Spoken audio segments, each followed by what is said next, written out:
কিছুদিন আগে Nottingham old market স্কোয়ারে ইঞ্জিনবিহীন কার রেসের আয়োজন করা হয়েছিল, আর ওয়েদার ভালো থাকার কারণে প্রচুর লোকের ভিড়ও হয়েছিল।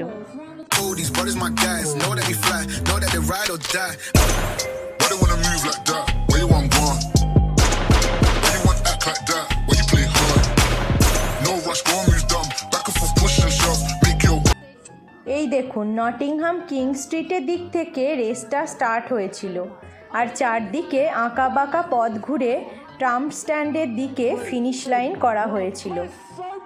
আর সেফটির জন্য রাস্তার দুপাশে খড়ের স্তূপ বিছিয়ে দেওয়া হয়েছিল। স্টার্টিং লাইনে 4 মিটার উঁচু র্যাম্প তৈরি করা হয়েছিল, আর সেখান থেকে গাড়িগুলোকে গড়িয়ে দেওয়া হচ্ছিল। আগেই বলেছি, গাড়িগুলোতে কোনো ইঞ্জিন ছিল না।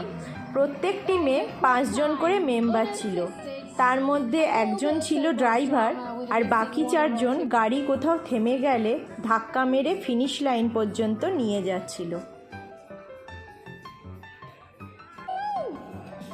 এখানে প্রাইজ দেওয়া হয়েছিল গাড়ির ইনোভেটিভ ডিজাইনের উপর ভিত্তি করে, আর যে কম সময়ে সমস্ত নিয়ম মেনে রেস শেষ করতে পেরেছিল তার উপর ভিত্তি করে।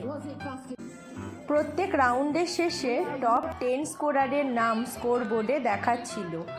ছোট একটা রেস হলেও আয়োজন ছিল একটা ইন্টারন্যাশনাল ম্যাচের মতো।